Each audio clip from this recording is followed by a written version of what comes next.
Let's start question number sanile panina kan kalanga Zawttu remember Zawhna K Laldawngliana lo somang.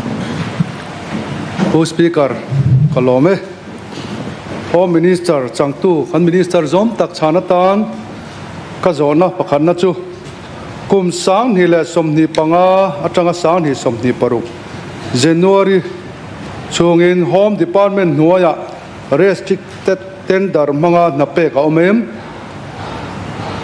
apanina om chuan na hming min sil thayem adol le chuan Tute hnenah enge pe ka ni Kalome Ole chang turin Home Department Zawhtu Minister K Laldawngliana lo somang. Speaker, Member Zawhna K Laldawngliana Zawhna pakhatna chu kumsang ni somni panga somni paruk January chung hian Mizoram Police te chu unrestricted tender mangin hnathawk pathum ane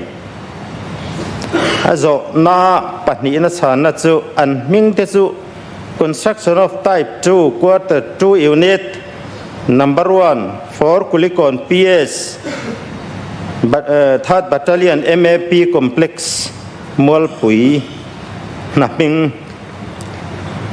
pakhat le chu construction of type 2 quarter 2 unit number 2 for Kulikon PS at 3rd Battalion MAP complex Molpui le construction of type 3 quarter unit 2 unit for Kulikon PS at CID tlang bungkon tenia tu hnenah nge pek ti chhan na chu pakhatna construction of type 2 quarter 2 unit no 1 for Kulikon PS 3rd Battalion MAP complex Molpui chu ACE Design and Build Construction and Consultancy Services Ramhlun hnenah pekania patina construction of type 2 quarter 2 unit for Kulikon PS at 3rd Battalion MAP complex Molpui chu Kings and Prophets Consultancy Ramhlun North Aizol hnenah pekania pathumna construction of type 3 quarter 2 unit for Kulikon PS at CID tlang bung kon hi amun mate engtik thatle angai wangen tender chuanima se work order pek chua contractor hlan alani lo tiani e Le Zawhbelhna Zawttu ni Zawhna nei tu member Zawhna K Laldawngliana lo somang. Who speaker ka Zawhbelhna chu pakhatna hi restricted tender ka pathum chu malom hle maya kan Zawhbelhna te Home Department bi ka hian restricted tender hi tihtawp tumna mem omlo chuan enge chen apanina hian ka bial chung han selan ve zo ve ka duwa Serkhan Police Outpost min pek hi kan lom hle maya entikuna nge functionang kan hak hlel to sia hnathawk tutur ruahman na aum to em apathumna chu kan member zom tak chatuan ramin pansan ta pularin tluanga sailo dampabial tu thin hnenah Kanghmuna Police Station da tura Home Ministerin he house kaltanga assurance apekha engchin nge hmalak ani to post speaker Kalome Zawhbelhna Zawttu remember Zawhna Lorrain Lalpekliana lo somang. Speaker Kalome, Honorable Minister for Home Department Changtu in Chhanna tan ka Zawhbelhna chu pakhatda police station hrang te hi police puina dila mi puiten kan panberte ania heng hunah te hian OC atan tual chung mi hoi hom tual chung tong thiam ngei da turin ruahman na asiam thayem pahnina Police Battalion Headquarters Medical Staff Post engtik tun din hunah Medical Staff Post de da kha อันดีด่านมินทริลเทียมปฐุมนะมิโซรัม Police Commando Battalion ดินตุมนะเอาเมมอัตเบรักโซนจูสปีกเกอร์มิโซรัมหุ่นรังรังPolice Building และ Quarter เชตักตักเตสักทัด Repair ตุมนะเอาเมมที่กโซเตกลอเมle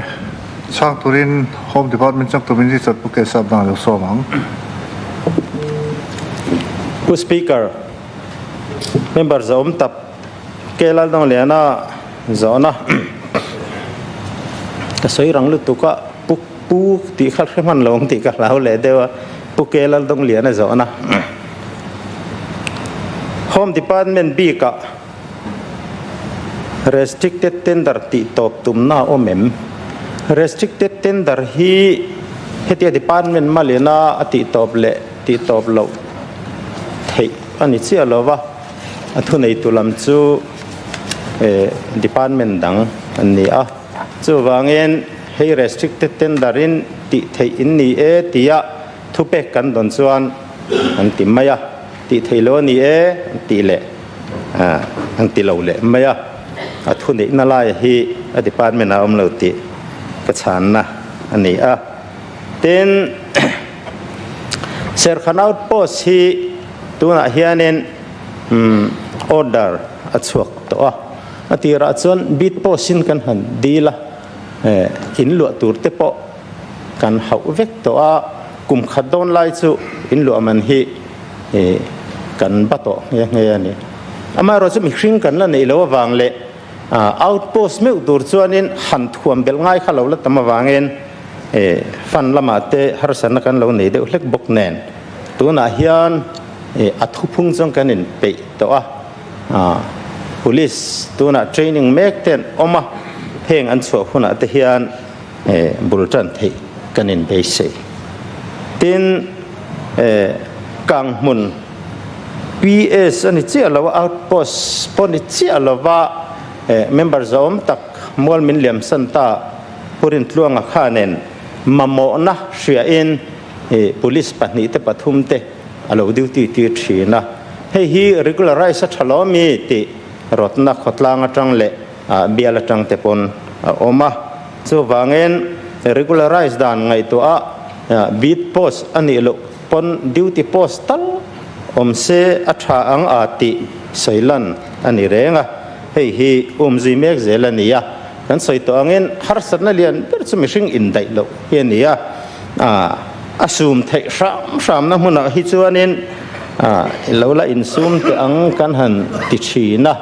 chan chu kan soi fo thin angin tu na hen police department B ka hianen post ro ki sang li zaruk zet oma chusan har satna min la siam deu atinani e ten member zom tak Lorrain Lalpekliana Zawhna police station OC te hi tual chung tong thiam ni ram sela police station hi mi puiten police puina kan han nek nai na ber ani kan tlan chen na ber ani sia ti kha alomom khop maya hei hi lo enjoy zel kan tumanga tu na hen kan chin chia dan chuanen PS police station pakhata chia OC tual chung mi hei chu ni thona mizo ni lo oma trong po athiam thaw mizo trong hi a heveka a trong lai taka ero chuanen hei ke ni po kan ni thawa trong dang kan man hian trong hoi hom lo kan hrang ta thin lova chunga chuan tle min har satna lo tok thin nin kan ria in hoi hom taka lo changa in ngai kha alo ngai thatu tan chuanin trong buluk deu te khalo ni pal thina chu problem chu solve to min tihtawp kan lo chua don nia then police battalion arm battalion tina nianga headquarters a hian medical staff te